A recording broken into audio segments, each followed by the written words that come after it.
Praise God, all nations, right? All the peoples are going to exalt God. Why? Because his kindness, his loving kindness was being poured out abundantly upon us.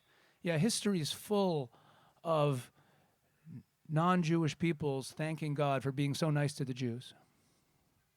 Right? It's an amazing, amazing, amazing psalm. And I'm sure you're all aware that the prophet Zechariah spoke of coming from all the nations of the earth to celebrate Sukkot together. Why Sukkot? That's a nice time of year. But what is it about Sukkot that you're all coming to celebrate? That's what Zechariah was talking about in the future. I mean, the future for us is the present, but that in the future, the nations would join us for Sukkot, that's the universal holiday. In temple times, past and future, on Sukkot, there's a unique group of sacrificial offerings that are brought. In addition to the regular holiday and daily offerings that are brought on every holiday, Sukkot has a very unique sacrificial order. There are 70 bulls or oxen, that are offered in the temple over the course of the 7 days of Sukkot. 70 bulls over 7 days.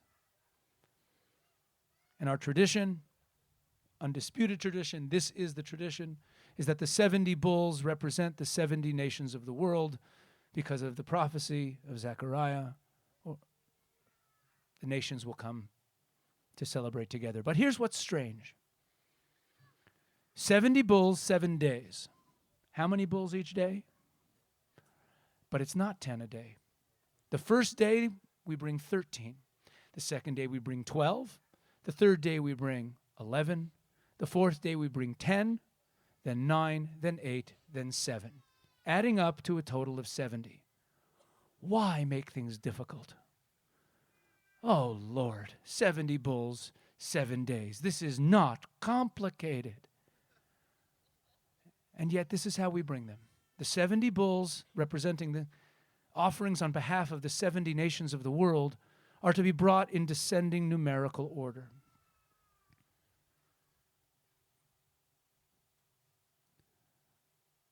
My friends, on the last day, the day after Sukkot, that extra festival day, we bring 1 bull. 8 is always above nature. 8's 1 day beyond the days of creation. The covenant of circumcision is 8. 8 is always beyond nature. 8 is taking it a step further. And on our 8th day, we bring 1 bull. What is being represented is what we've seen in the world. That as we move forward in time, our goal is that the Lord shall be king over all the earth, and on that day he will be one, and his name will be one. What does that mean, his name will be one? It means that everyone will increasingly believe the same thing. And as time moves on, there are less and less differences, and it's 13 and 12 and 11 and 10 and 9, and finally we get to the end, and everyone believes in the same one.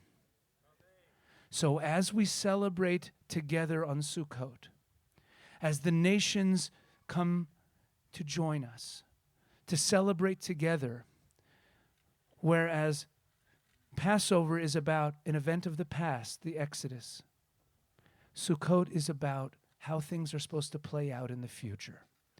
That the nations come with us, and with everyone who gets on board, and everyone who reads the Bible and reads the newspaper and sees the same thing. And everyone who understands clearly what is going on, we're moving one step closer to that one as our differences diminish.